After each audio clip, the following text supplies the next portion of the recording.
As pessoas vão correndo atrás do emprego, não alcançam, infelizmente. As pessoas perdem. Pessoas que tanto amavam, que tanto amam. Pessoas perdem, seja pai, mãe, sobrinho, sobrinha, neto, neta, genro, nora, primo, irmão, irmã. Muita gente perde. Quem sabe você é um deles, está aqui, mas já perdeu um irmão, uma irmã, um sobrinho, sobrinha, primo ou prima, pai ou mãe ou avô. Quem sabe um neto, genro, nora, estava aqui, nora,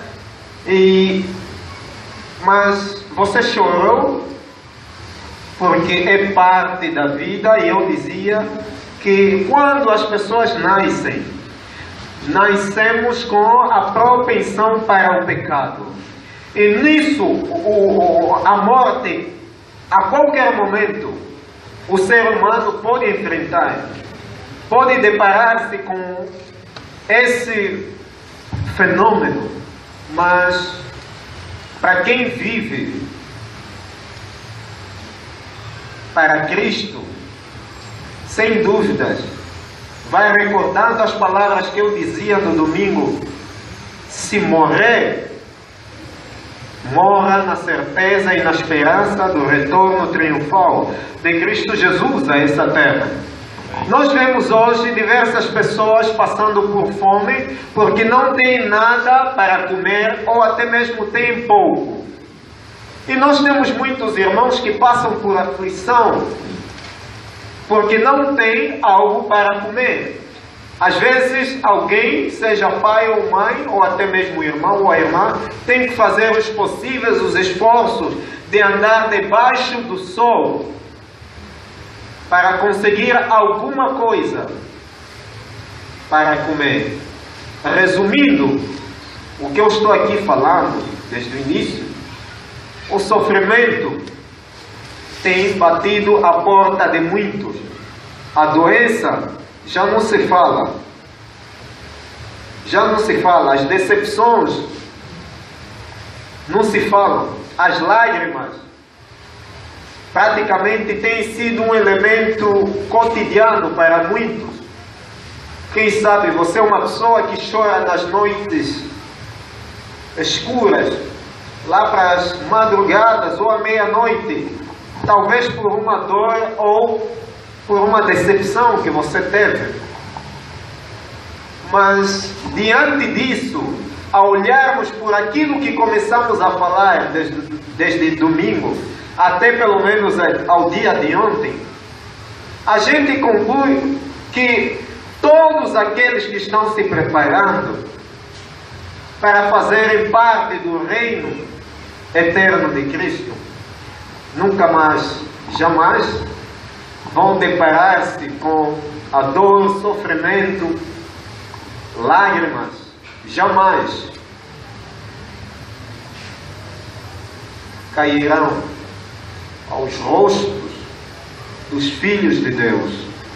E eu convido você a abrir a sua Bíblia e acompanhe comigo na leitura que estarei fazendo do livro de Apocalipse. O último livro da Bíblia, Apocalipse capítulo 21, verso 1. E posteriormente estarei lendo outros versos. Primeiramente, Apocalipse 21, verso 1.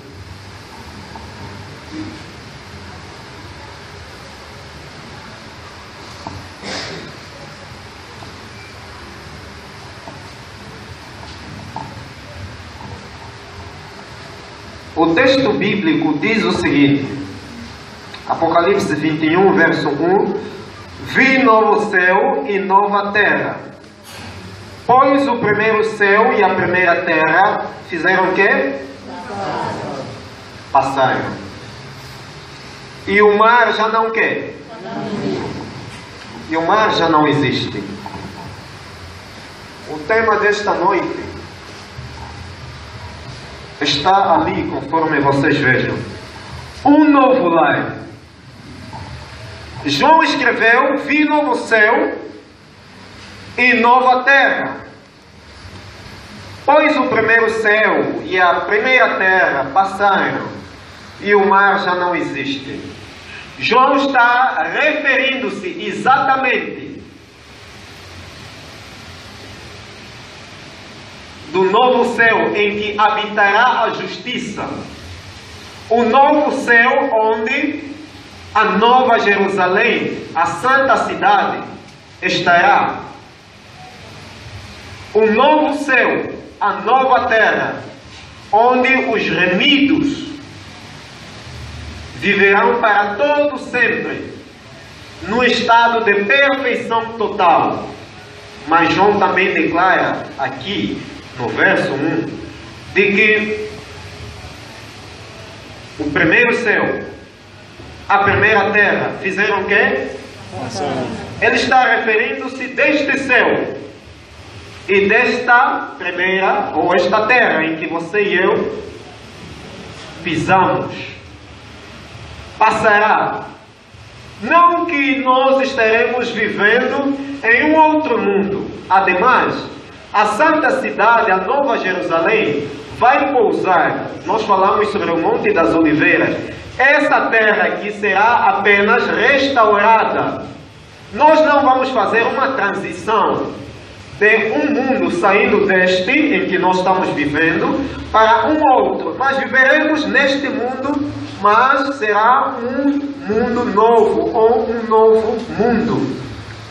Nisto, o que nós vemos agora, neste mundo em que você e eu habitamos, será tudo transformado, tudo será diferente. Será muito mais bonito do que nós contemplamos agora. E muito mais bonito do que qualquer país tão bonito existente neste mundo. Geralmente nós admiramos países super lindos, fantásticos. Nós admiramos o Dubai, a capital dos Emirados Árabes Unidos, né? Capital do Dubai. Admiramos bastante os Estados Unidos da América, admiramos o Brasil, admiramos mais qual país que você conhece que é tão bonito? África do Sul, né? É bonito mesmo. É bonito, tem uma aí claro, admiramos mais qual país que vocês conhecem que é bonito mesmo? Inglaterra. Aqui estou ouvindo China. Inglaterra. Ah? Angola? Angola? Então, Inglaterra estou ouvindo aí, mas qual país que vocês acham que é tão bonito? Estou ouvindo a França e mais? Zâmbia? Senegal. Yeah. No entanto, existem vários países que são super, mas onde você e eu moraremos, onde o Senhor Jesus Cristo tem preparado neste novo céu e nova terra, a beleza lá não pode comparar-se com a beleza de qualquer país tão bonito que você e eu achamos. Será muito mais bonito, muito. E é admirável que o Jardim do Éden estará lá novamente. Admirável no sentido de que o Jardim do Éden que Deus vai colocar aqui novamente será muito mais bonito do que quando era lá no princípio, quando Adão e Eva estiveram. Deus vai torná-lo ainda super lindo. Mas João aqui no verso ainda diz que o mar já não quer. Muitas pessoas têm se questionado: será que o mar já não existirá no novo céu, na nova terra? E alguns tentam interpretar, tendo em conta aqueles elementos proféticos. Por exemplo, nós sabemos que mulher em profecia significa igreja. Então, alguns tendem a aplicar água, significa povo. Representa o quê? Povo, né? Água, mãe. Não é povo. Apocalipse 17, verso 15. Diz isso. representam povos, multidões, nações, né? Então, tendo em conta que aqui está o texto, João está falando de que o mar já não existe, vários comentaristas bíblicos, inclusive teólogos, tendem a interpretar de que o mar que aqui João faz referência, que não existirá, representam povos, nações, multidões. Mas só que dentro desse contexto, como adventistas do sétimo dia, não caímos nessa interpretação. Ou seja, nós temos uma interpretação especial. Qual, afinal? Nós interpretamos como adventistas do sétimo dia, e se você ler um comentário bíblico adventista desse verso, você vai exatamente deparar-se com as palavras que eu aqui estarei dizendo. Como adventistas, interpretamos de que o mar que aqui João faz referência não é exatamente que não existirá um novo céu na nova terra. Mas nós compreendemos no sentido de que o mar como nós vemos agora já não será assim do mesmo jeito que nós contemplamos. Ou seja, se interpretarmos como os da primeira posição, se interpretarmos que o mar aqui mar que é a água representa povos, multidões, então estaremos fazendo deste capítulo todo ele simbólico. Só que o capítulo 21 não deve ser compreendido ou interpretado no sentido simbólico. Esta questão do mar já não existirá, mas interpretamos como adventista de sétimo dia no sentido literal. O mar, como você e eu vemos agora, de fato já não será assim. E não esqueça que João estava falando hoje, que ele teve a visão quando esteve em qual lugar?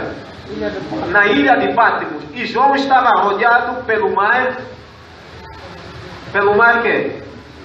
Pelo mar Egeu. Mar Egeu, na ilha de Patmos. E João não tinha como fugir dali, como sair dali, porque o mar Egeu rodeava a ilha de Patmos. E João não tinha como encontrar-se com os seus amados, com os seus irmãos, com os seus irmãos em Cristo, com aqueles que ele tinha contato. Não tinha como, porque o mar rodeava. Não havia como escapar dali. Então, em outras palavras, nós, quando vivermos no novo céu e na nova terra, o mar já não será um empecilho ou uma dificuldade para você e eu nos encontrarmos com os nossos irmãos, nosso primo, prima, com o nosso sobrinho, com os nossos amigos, com aquelas pessoas que um dia, ou uma vez conhecemos aqui na terra. O mar já não será um meio de dificuldade para nós. Tal como se eu quero sair daqui e ir para o Brasil, de qualquer forma tenho que pegar voo para atravessar quê? Exato. Mas só que no novo céu e na nova terra já não será assim. E algo incrível que João descreve no verso 4, acompanhe na sua Bíblia. No verso 4, João diz: e lhes enxugará dos olhos toda lágrima, e a morte já não existirá. Já não haverá luto, nem pranto, nem dor, porque as primeiras coisas passaram. Não haverá morte. Isso será uma realidade. É triste quando nós perdemos alguém que amamos, mas lá ninguém perderá mais alguém. Ninguém perderá mais outra pessoa que tanto ama. Enquanto vivemos nessa terra, vamos nos deparar com a morte, querendo ou não, porque cada um aqui já nasce condenado para morrer. A não ser que Jesus venha ali, você vai se safar. A não ser que Jesus venha e você faça parte do grupo dos justos. Aqueles 144 mil que é um número simbólico das pessoas vivas que Jesus vai encontrar em função da sua volta. A menos, mas ao contrário, cada um terá que morrer um dia. Não haverá luto, não haverá pranto. Eu já dizia que as lágrimas serão enxugadas. Não haverá dor. A dor de cabeça que tanto atormenta você vai passar. Jamais haverá dor de cabeça. Jamais haverá dor de vistas. Jamais haverá dor de peito. Jamais haverá dor de barriga. Jamais haverá dor de bexiga. Jamais haverá dor de coluna. Jamais haverá dor nos ombros. Jamais haverá dor nos pés. Jamais haverá dor nos braços. Jamais haverá dor nas costas. Jamais haverá dor no pescoço. Tudo que é dor, que você acha, que você conhece, tudo que é dor, jamais haverá. E dentro do capítulo 21,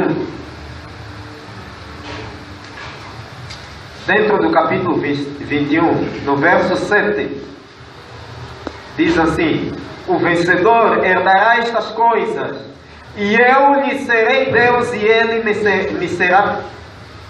será filho. Cada um aqui precisa lutar para ser um vencedor, porque a coroa da justiça, Cristo Jesus tem guardado para você e eu. Então, o esforço que tão somente você e eu precisamos fazer é exatamente lutarmos para alcançarmos o reino de Cristo. Mas também João diz dentro do capítulo de que haverá pessoas que não poderão, infelizmente, fazer parte do novo céu e da nova terra. E João, como autor, ele começa a descrever a classe dessas pessoas dentro do verso 8 do capítulo 21. Ele descreve a classe de pessoas que infelizmente não poderão estar lá.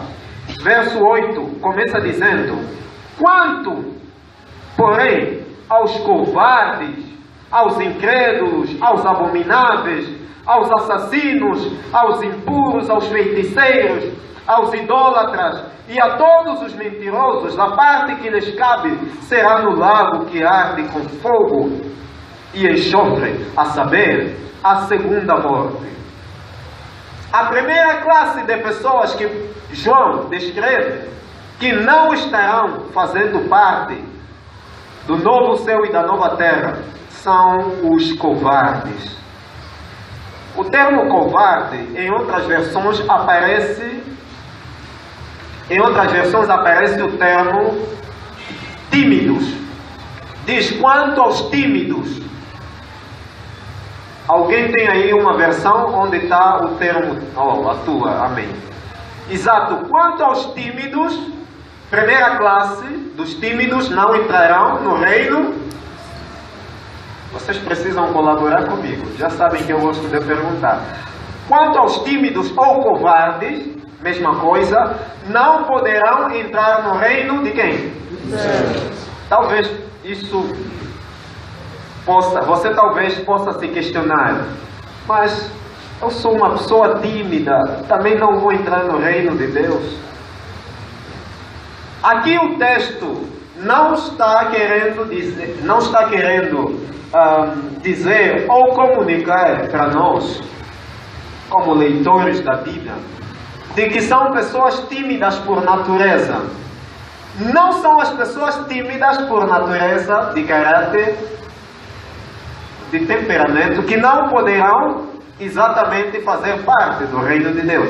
Mas o termo tímido, os tímidos ou covardes, são aquelas pessoas que têm medo de falar da palavra de Deus para as outras pessoas, e são aquelas pessoas que preferem vender a pessoa de Cristo, traindo a Cristo, por uma simples coisa ou por um simples motivo seu. Por exemplo, são aquelas pessoas que têm medo de reprovar, então, como resultado, sabe que prova é dia do sábado, sábado tem prova, então tem medo de reprovar, ele vai sábado na escola para fazer a prova. Então ele prefere vender-se, transgredindo a lei direta de Deus, traindo Jesus, dando costas para Cristo. Este é covarde. E se você já fez isso alguma vez, pare de fazer isso em nome de Jesus. Prova no sábado, não vá fazer. Você está traindo Jesus. Você vai fazer isto para agradar ao homem. E eu gostei uma vez, uma frase que uma das irmãs, a adventista nossa, ela falou o seguinte, eu até achei engraçado, mas gostei. Ela disse o seguinte: pastor, a esposa de um ancião, inclusive, esposa de um ancião, ela disse: pastor, olha, na minha escola há tanta exigência de trabalhar e fazer prova no sábado, mas quando é mesmo prova, trabalho, pastor, eu não vou. Ela falava comigo, ela disse: eu não vou, porque eu vivo nesse mundo, ou seja, a escola, estou aqui buscando exatamente as palavras que ela usou, dizendo para mim. Ela disse: pastor, para mim, a escola não é que vai me levar no céu. Eu estudo para pelo menos conseguir um trabalho e dali sustentar meus filhos ou fazer alguma coisa para o meu próprio benefício aqui na terra. Mas não a escola que vai me levar no céu. Então o estudo é parte daqui da terra e não uma preparação para o céu. Por isso, pastor, eu não vou fazer os trabalhos nem a prova no sábado. Eu achei engraçado, mas gostei bastante dessa declaração ou do que ela falou. E mais, quais tipos de comportamentos também os tímidos ou covardes apresentam? Apresentam o seguinte comportamento. Ele sabe que está no trabalho. O chefe mandou aparecer no sábado no trabalho. Ele é polícia ou FA, e eu conheço alguns irmãos que são polícias, trabalham no sábado, são adventistas do sétimo dia. Ele é polícia, FA ou trabalha em qualquer outro lugar, qualquer que seja trabalhador. Mas o chefe manda aparecer no dia do sábado para trabalhar. Se não aparecer, ou será destituído, ou terá um castigo enorme. Então, pelo medo que ele tem, ele prefere fazer o quê? Trabalhar no sábado. Está sendo covarde, tímido. É estes que a Bíblia, aqui em João, Apocalipse 21, verso 8, diz que não poderão fazer parte do reino de Deus. E eu tenho usado uma frase minha, eu tenho dito: quando você dá costas para Deus, dar costas para Deus, dar costas para Deus acarreta-se trágicas consequências. Quando você dá costas para Deus, saiba que em um momento ou outro você vai acarretar uma trágica consequência. Por quê? Porque muitos dos pecados que nós, ou seja, muitas das consequências que nós carregamos, ou enfrentamos consequências, é parte da nossa própria desobediência, do nosso próprio pecado cometido. E Ellen White declara, e eu apresentei essa citação no domingo, Beneficência Social, página 300, 4ª edição.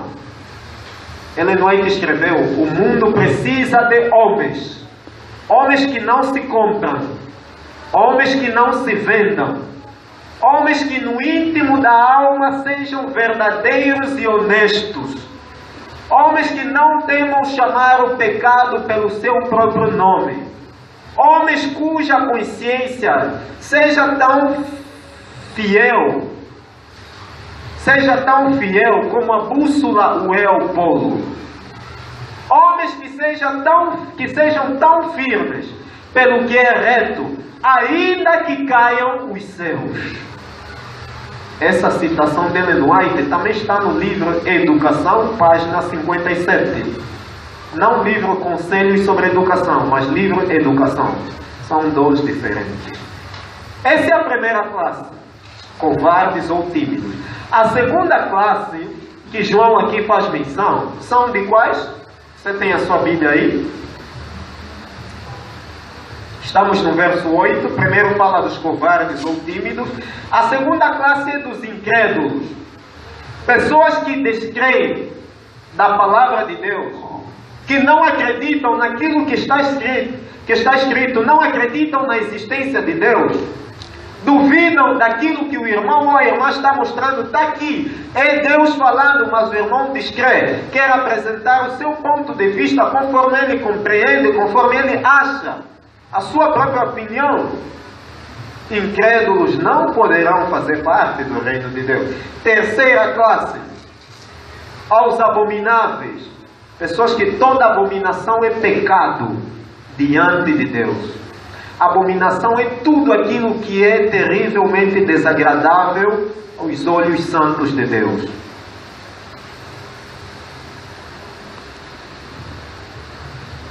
Quarta classe de pessoas, estão aí os assassinos.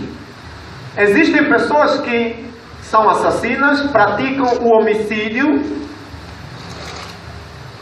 matando de facto pessoas, mas também aqui o texto não é uma referência unicamente àqueles que cometem o homicídio, mas também aquelas pessoas que são assassinas por suas palavras.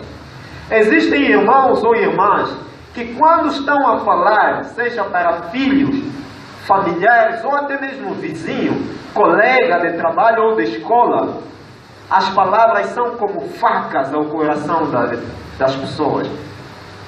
Não modera a língua.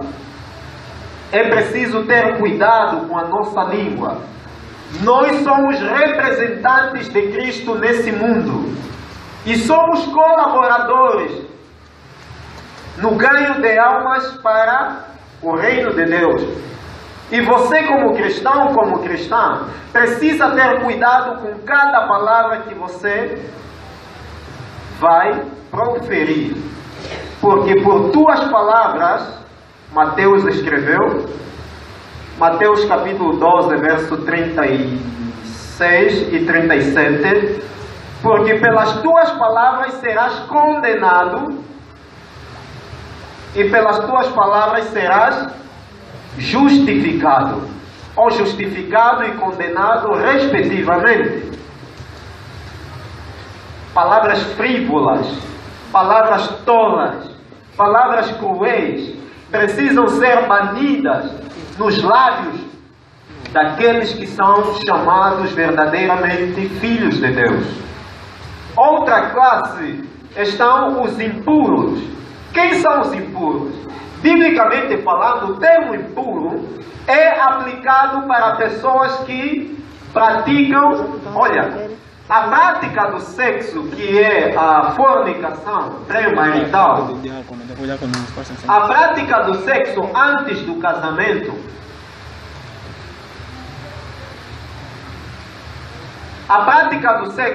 do casamento, que é a fornicação, é exatamente impureza.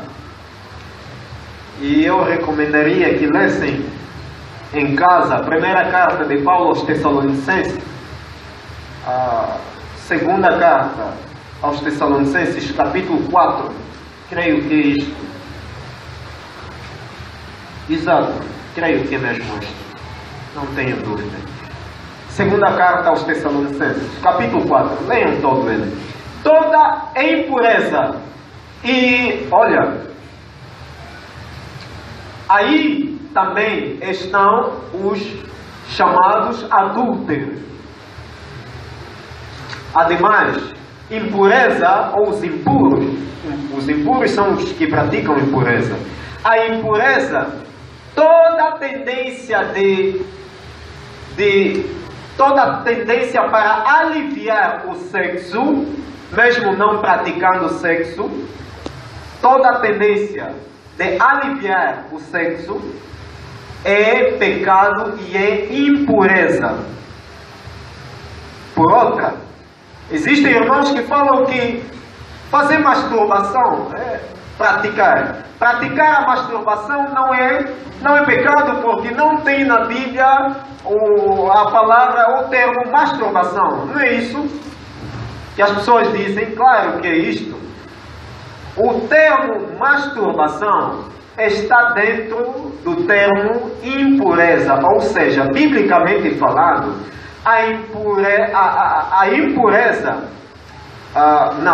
a masturbação está dentro do retrato da impureza. Quando se fala da impureza, está dentro a masturbação. A masturbação é impureza. Concluindo, masturbação é impureza. Então, é pecado e você precisa, se você comete a prática, você tem praticado a masturbação, você precisa parar com isso. Porque também é uma tendência para aliviar o sexo, a impureza. Eu não estarei aprofundando muito aí, eu vou avançar. João também diz: os impuros não herdarão, e mais, ele fala aqui também dos feiticeiros. Não vou me demorar tanto. Você sabe, se tem feitiço, entrega ao pastor para queimar. Eu já queimei feitiço, e se você me chamar para queimar teu feitiço, eu vou atender o teu chamado, eu vou queimar o teu feitiço. Já fiz isso. E foi aqui, bem próximo, no Rocha, numa das igrejas. Se você não... Você é membro daqui, e eu creio que você, como membro do pastor Hermênio Batenessa, que já esteve comigo lá no Ambo, e nós falávamos muito lá no internato a respeito do feitiço. E se você tem um feitiço, fale com ele para queimar o feitiço. Isso eu vou com muito carinho, com muito prazer. Eu não vou ficar maluco nem vou morrer, porque eu sou filho de Deus. Sou filho de Deus. E eu falo isso porque eu tenho experiências que vocês não imaginam, que se eu contasse aqui, vocês, alguns, como é que é? Lacrimejariam, né? Lacrimejariam, mas experiências de fé, coisas que eu já passei, mas que me deu a entender que o Senhor me chamou para esse ministério e eu já venci coisas que vocês nem imaginam. Então, acredite, os feiticeiros não entrarão no reino de Deus. Olha,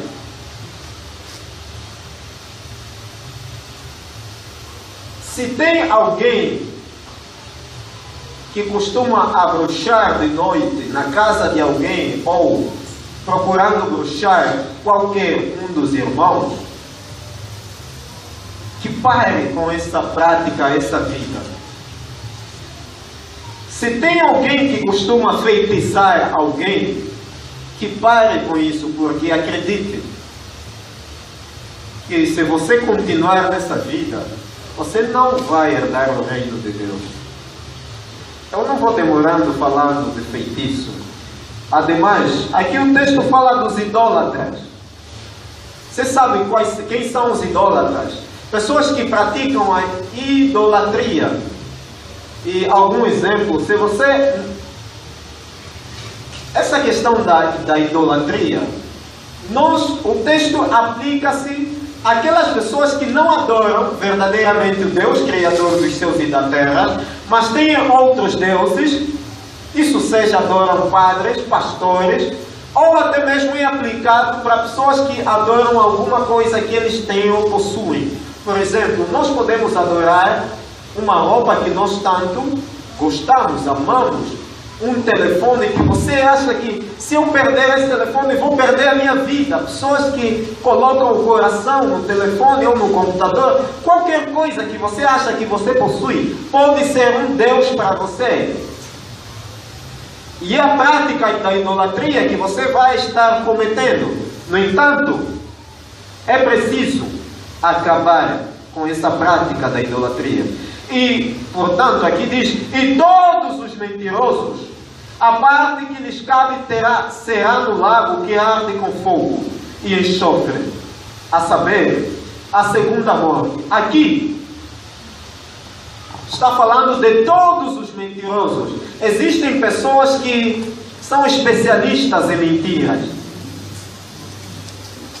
Pessoas que, quando estão a te mentir, você vai pensar que está a falar a verdade.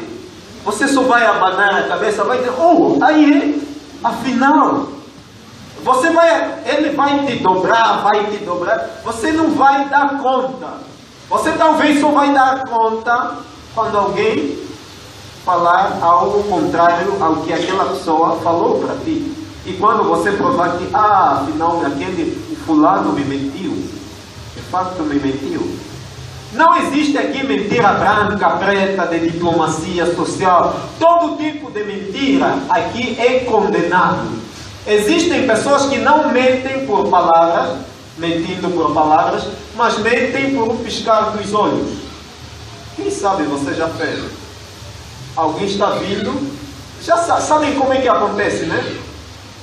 Essa mentira do piscar dos olhos.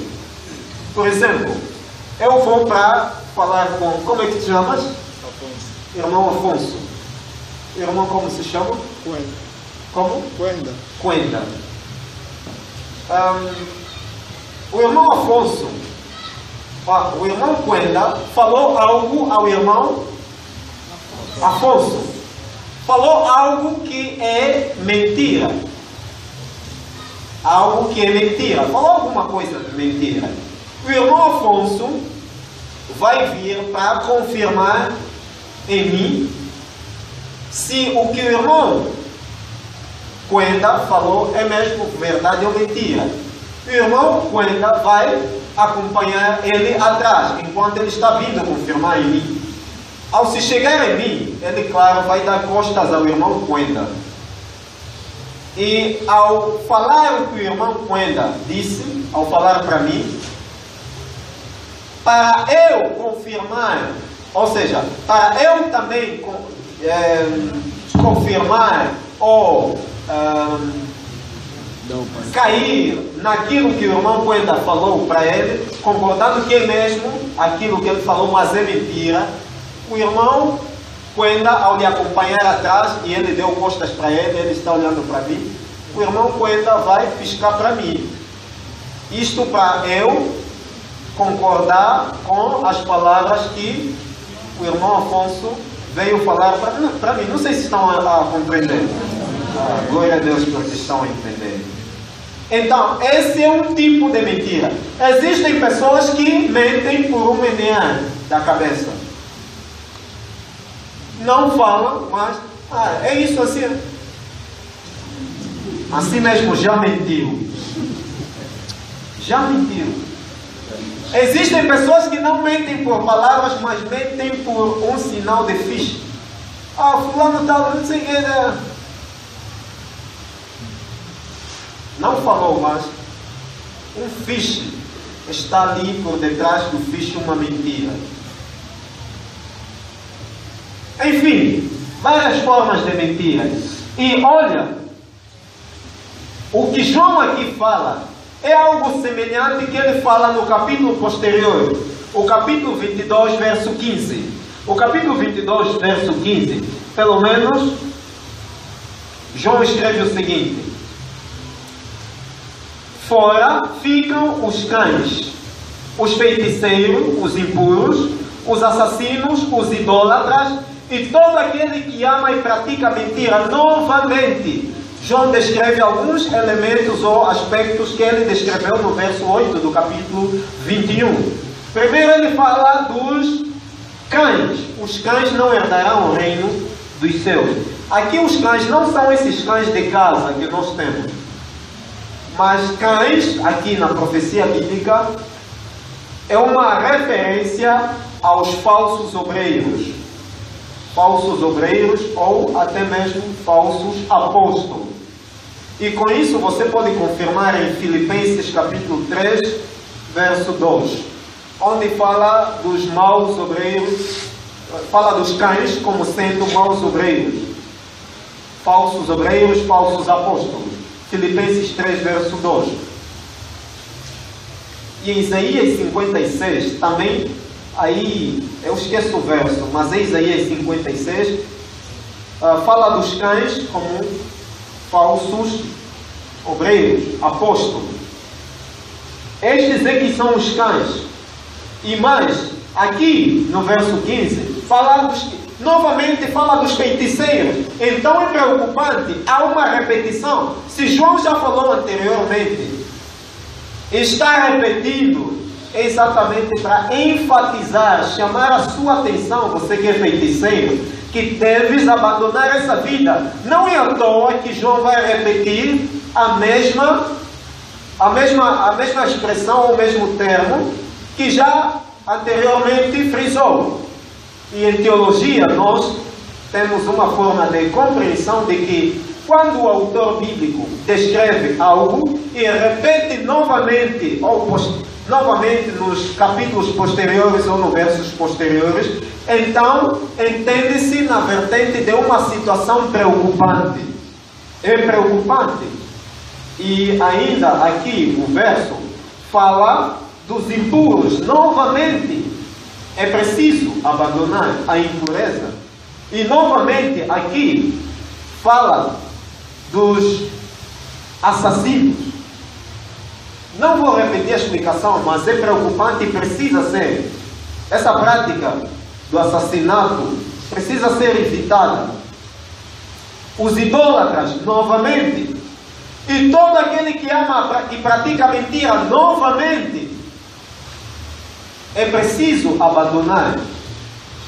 Agora, para além destes que não farão parte do reino de Deus, é importante compreendermos que a cidade santa, Nova Jerusalém, de fato será extremamente bonito.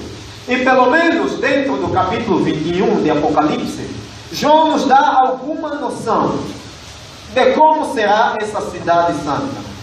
Primeiro, o capítulo todo, isso nos versos 12 a 14, João nos dá a ideia de que será uma cidade que haverá quantas portas? 12 portas. E em cada porta haverá um anjo. Nesse caso, 12 portas e quantos anjos? 12 anjos. Mas em cada porta haverá nome de cada um dos filhos das 12 tribos de Israel. Em uma porta haverá o nome de Ruben, em uma porta o nome de Issacar, em uma outra porta o nome de Zebulon, em outra porta o nome de Naftali, em outra porta o nome de quem?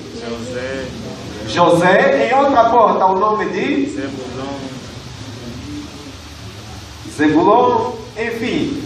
Mas, lembrando, eu acho que foi anteontem quando falamos dos 144 mil e a grande multidão.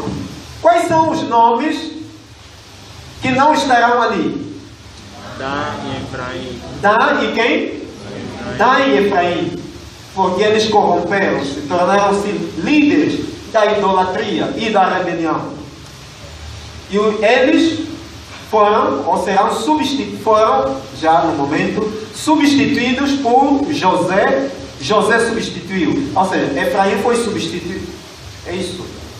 Quem substituiu a tribo de Efraim é José. Quem substituiu a tribo de Dan?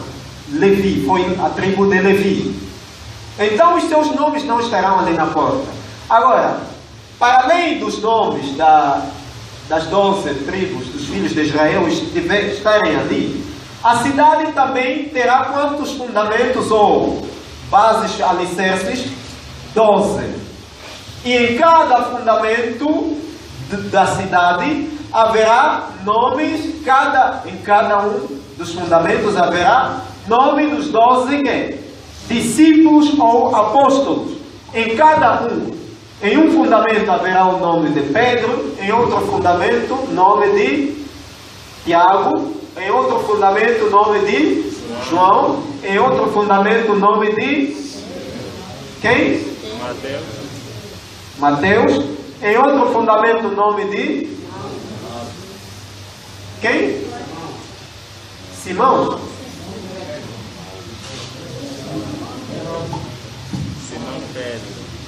Vamos falar de Bartolomeu. Agora, será que haverá o nome de Judas também? Judas Iscariotes. Tem Judas, que foi o irmão de Jesus, que escreveu o livro de Judas. O irmão de Jesus que escreveu o livro de Judas. Mas tem o Judas Iscariotes que suicidou-se depois, quando traiu Jesus. O nome dele não estará? Então, se são 12, deverá haver mais um. Não é que substituirá o nome de Judas Iscariotes que suicidou-se. Então, qual nome haverá ali? Matias, né? Matias é que substituiu Judas Iscariotes para completar os 12 discípulos, 12 apóstolos. E no entanto, a cidade santa,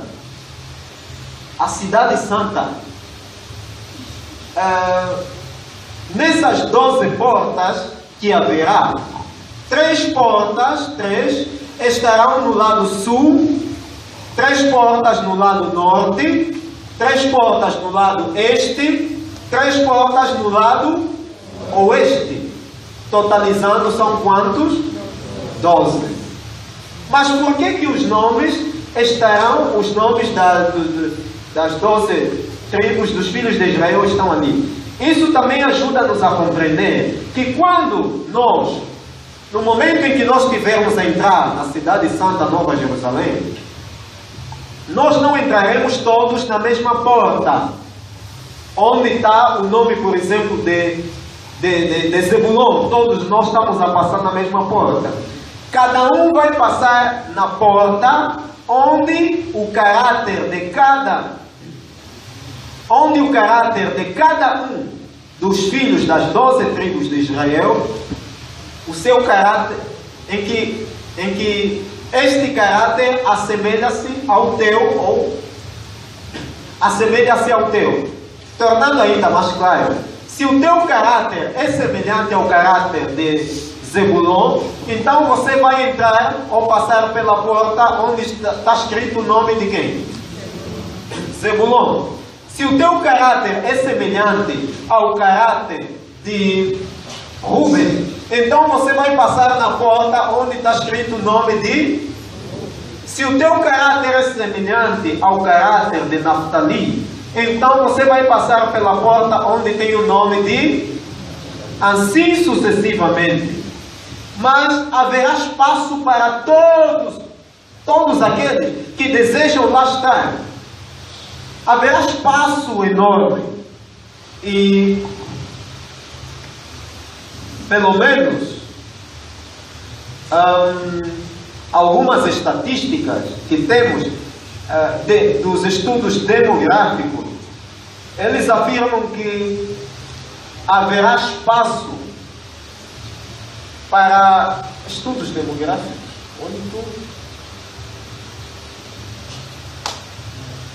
Exato. Haverá espaço. Eu vou tirar ainda essa referência dos estudos demográficos. Mas a afirmação é a seguinte, porque pode ser que eu... então, esquecem ainda do estudo demográfico. Se eu lembrar, vou fazer referência. Temos a referência de que haverá espaço para 8 vezes aos habitantes ou a população da Terra. Então imagina, 8 vezes aos habitantes ou a população da Terra é um espaço vasto para muita gente. Haverá espaço suficiente. Então prepare-se somente. Ademais, ali no novo céu, estamos a falar do novo céu e da nova terra, não é? Já estão cansados? Podemos já terminar? Ali no novo céu e na nova terra, haverá algumas coisas interessantes, possivelmente, que nós tínhamos aqui na terra. Por exemplo, temos aqui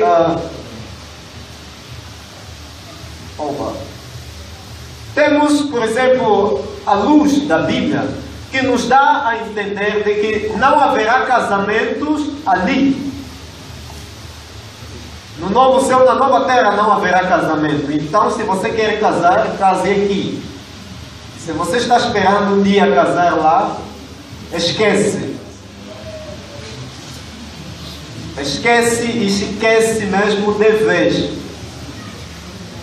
Casamento é aqui, lá não haverá casamento, lá seremos como anjos dos céus. E Jesus já falou isso em Mateus 22. Mateus capítulo 22, lá nos versos 30. Deixa aqui abrir o texto para você.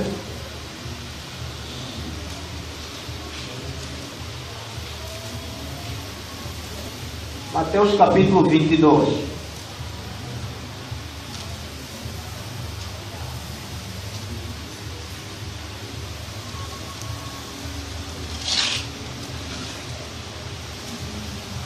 Exato. Mateus capítulo 22, verso 30.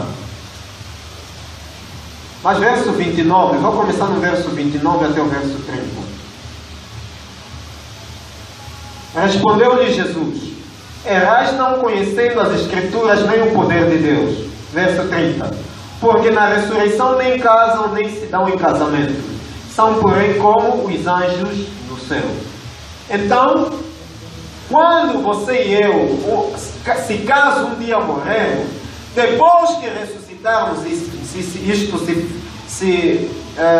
morrermos na certeza ou na esperança da volta de Cristo Jesus, depois que ressuscitarmos, nós, um dia que morremos solteiros, não poderemos esperar casar no novo céu e nova terra. E mais, quando nós falamos da questão de crianças que nascem aqui na terra, para além de não existir o casamento lá não haverá também nascimento de crianças. Ou seja, nenhuma criança vai nascer lá, nós seremos os únicos. Os únicos. Então, se você é mulher e quer nascer, nasça aqui mesmo na terra. Não espera nascer, não, eu vou nascer lá no céu. Não espera nascer lá. Não haverá nascimento de crianças. E Ellen White tem uma citação que ela fala de que isso está no livro Medicina e Salvação, página 99, assim. Ellen White escreve: homens há hoje que expressam a crença de que haverá casamentos e nascimentos na nova terra. Os que creem nas Escrituras, porém, não podem admitir tais doutrinas, pensando que haverá casamento e nascimento de crianças lá. Não haverá. A doutrina de que nascerão filhos na nova terra não constitui parte da firme palavra da profecia. Segunda carta de Pedro 1, verso 9. As palavras de Cristo são demasiado claras para serem mal compreendidas. Elas esclarecem de uma vez por todas a questão dos casamentos e nascimentos na nova terra. Nenhum dos que forem despertados da morte, nem dos que forem trasladados sem ver a morte, casará ou será dado em casamento. Ninguém. Eles serão como os anjos de Deus, membros da família real. Para além do casamento que não haverá e crianças que não nascerão, haverá muitas crianças sem pais, infelizmente. Haverá muitas crianças sem pais. E a luz que nós temos da inspiração é de que os anjos de Deus pegarão a essas muitas crianças que estarão lá sem pais, pegarão estas crianças e os conduzirão até a árvore da vida. Isto porque muitos pais descrentes se perderão, mas os seus filhos inocentes, felizmente, estarão lá. Mas infelizmente, porque os seus pais não estarão lá. Então eles estarão lá sem pais. E será uma quantidade enorme de crianças sem pais. Quem sabe você é um pai, vai se perder, mas o teu filho terá a graça de lá estar. É nisto. E algo também interessante é de que você e eu trabalharemos lá. Muitos pensam que quando vivermos no novo céu e na nova terra, estaremos de braços cruzados, comendo só as frutas, bebendo da água da vida, voando, brincando, saltando, buscando conhecimento, sem fazer nada, trabalho nenhum. Só que esta não é a visão bíblica, nem a do espírito de profecia. Nós trabalharemos. Em qual sentido? Antes de falar os sentidos, é que Adão e Eva, quando foram criados, quando Deus colocou eles lá no jardim do Éden, eles não ficaram ociosos, preguiçosos. Deus deu o trabalho do campo para eles. Basta ler Gênesis capítulo 2, verso 15. Diz que eles cultivavam o campo, lavravam a terra. E Ellen White, no livro Educação, no primeiro capítulo, ela descreve que o trabalho para Adão e Eva contribuía no desenvolvimento das faculdades físicas, mentais e intelectuais. Então você e eu trabalharemos aonde? Trabalharemos no campo. Nós também vamos lavrar a terra. E mais, nós vamos construir casas. Você e eu seremos pedreiros. Se você nunca foi pedreiro aqui na terra, lá seremos pedreiros. Isaías capítulo 65, verso 21 e 22, diz que nós edificaremos casas, construiremos casas. Não para que outras pessoas habitem, mas para você e eu habitarmos. Isaías 65, 21 e 22. Edificaremos casas. Mas além disso, nós não ficaremos cansados no trabalho. Ninguém ficará fatigado, cansado. Ninguém. Não haverá repouso. Ninguém desejará repouso. Eu estou cansado, tenho que repousar um pouco. Não haverá. Você poderá trabalhar muito, demasiado. Não haverá nem um pouquinho de cansaço. É como se você estivesse a trabalhar, mas sempre com vontade, sempre com alegria, sempre com vontade. Além do mais, quando as pessoas ressuscitarem, depois da ressurreição, os redimidos, os filhos de Deus, não terão imediatamente altura igual tal como Adão teve. Mas eles vão sair da sepultura ou vão ressuscitar tendo a mesma altura em que tinham antes, a altura que nós temos hoje. Vamos ressuscitar com essa mesma altura.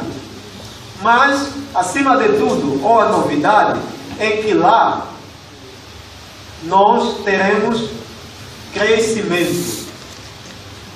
Haverá crescimento até a estatura de Adão. Sabia que Adão, uma aproximação, é de 4 vezes, 2 vezes ou 4, vamos falar em termos de mente, 2 vezes mais alto do que os homens de hoje. A altura da Eva chegava um pouquinho até aos ombros de Adão. Então, homens, teremos a mesma altura. Os homens no geral, tanto homem do sexo masculino como mulher, teremos a mesma altura que os nossos pais tiveram no início. Além do mais, nós teremos conhecimento vasto e ninguém vai ter a mente cansada. Muitas das vezes, para quem está, seja no meio ou até mesmo na faculdade, estudar tanto cansa a mente, revisar tanto cansa.